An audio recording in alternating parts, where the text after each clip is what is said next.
hard to breathe, but that's alright. Hush.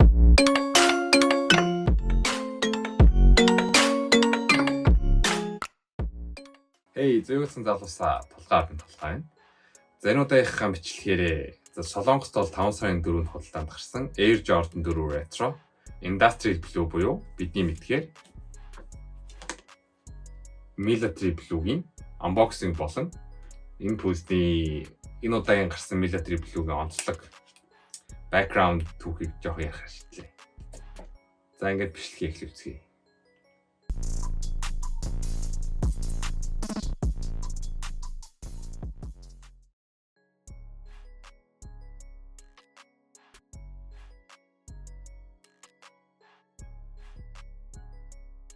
За одоо миний гарт бол Air Jordan 4 Military Blue ирсэн байна. Хайрцагнаас нархан бол үндсэн Air Jordan 4-ийн хайрцаг Jumpman logo, Fly.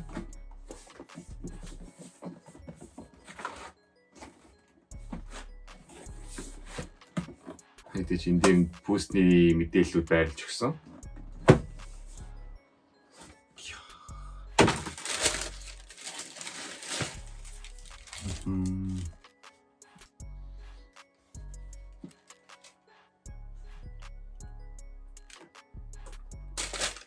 Шинэ пүүсний өнөр үнэлж байна.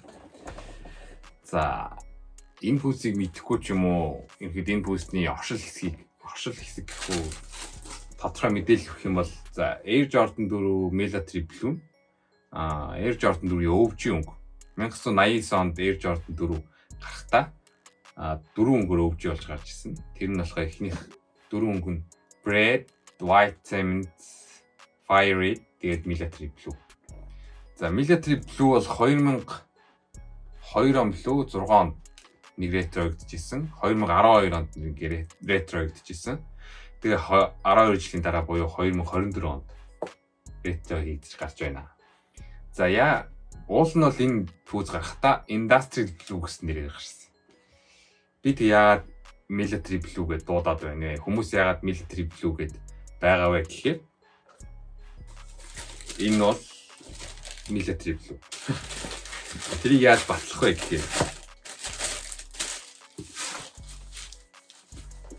хайрцагных нь мэдээлэлтэй Off-White Military Blue гэдэг өнгөнийх нь юу бичээд өгсөн байгаа. Тийм учраас энэ бол Military Blue гэж ойлгож болно.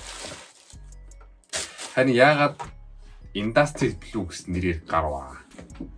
Энэ асуулт яг Nike-ийнхаа өөрсдөө тийм албан ёсны байр суурь ямар нэгэн мэдээлэл хэлээгүй байгаач шуум гарсан нь юу вэ гэхээр яг одоо дэлхийд болохоор Израиль, Ираны дайн, Украин, Оросын дайны үед заавал Military Blue гэсэн Military гэсэн үг орсон сникер гарах нь зөв буруу гэж Nike хэмжиг хүлээж авч байгаа.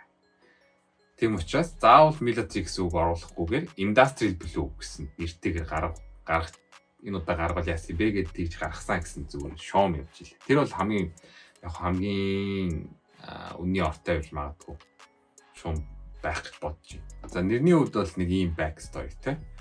За энэ удаад гарсан Military Blue-гийн 2024 оны ретро 1989 онд гарсан өвжтэй хамгийн төстэй болж гисэн ретро гэж үзээд байгаа. За зарим хүмүүс бол жоохон өөр байна гэж яриа гараад байгаа л та. Гэхдээ тэр нь бол арай нэг юм 2012 онд гарсан ретротойгоо харьцуулж хараад арай өөр байна гэж яриад байгаа юм шиг байгаа.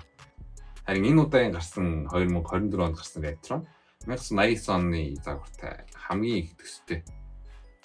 За тухайн үед бол 1989 онд гарахдаа Off-White Military Blue гэж өнгөний кодтай гарч ирсэн бол энэ удаа ч гэсэн Off-White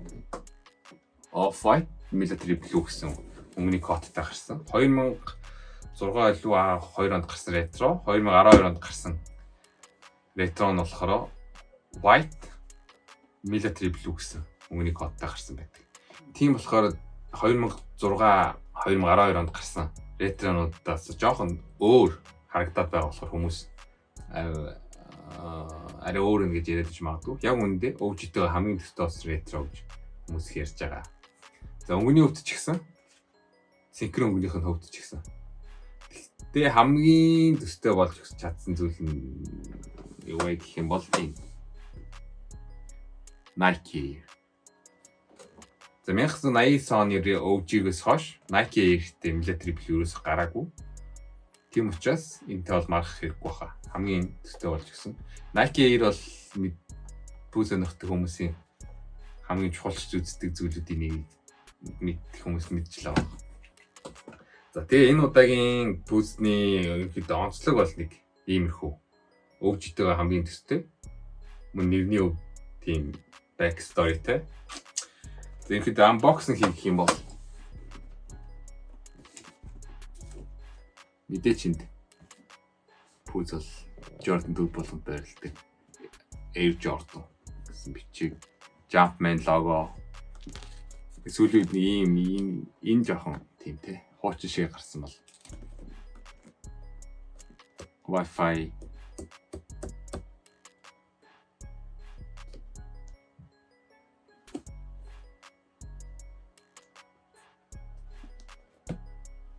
өнгөний хувьд бол яг тийм цагаан энэ дээр цагаан гэж юу саарлтуу цагаан саарл off white цагаан өнгө болохоор өнгөний хувьд болохоор нэг тийм яг тийм тод цагаан биш нэг юм ямар цагаан гэх вэ нэг арай бүдэг саарл гэх үү яг цав цагаан бол биш энэ харагдаж байна харагдахгүй мэдээж энэгээр арай илхэн материал уулын хувьд бол яг л адилхан Air Jordan 4 бол энэ өнгөийг харах юм бол яг 100-ны өнгө 100 өмсгөж зөөрөл магадгүй Nike энэ өнгөийг гаргасан баг. Цагаан өнгө бол ерөнхийдөө ямар ч өнгөний хувцсан дээр зогцдог учраас энэ 100-ны өнгө болов. Nike SB хамтарсан Air Jordan 4 гарсан да. Тэрний артал нь болохоор бүр амар шалчижсэн юм байсан. Энэ удаагийн Air Jordan 4-ийг хамаагүй дээрцэн буцаад хуучин шиг болсон юм шиг байна. Магадгүй Air Jordan 4-ийг аваад удаан хадгалах зорилготой бол энийг баг авсан дээр баг. Удах юм бол энэ пүүзэн даалтаа шаранг орцсон байдаг зарим тохиолдолд зарим пүүзүүдийг харж байгаа.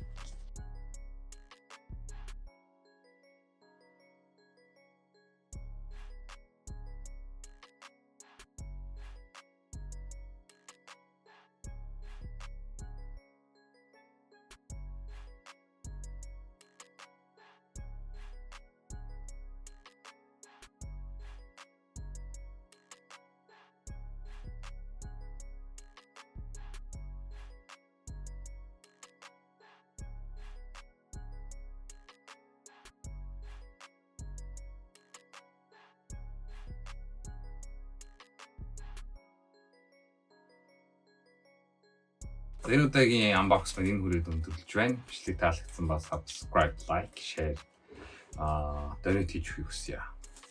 Өөр цааш өөр олон бичлэг хийх учраас манай сувгтай ойрхон байгаарай. За баярлалаа.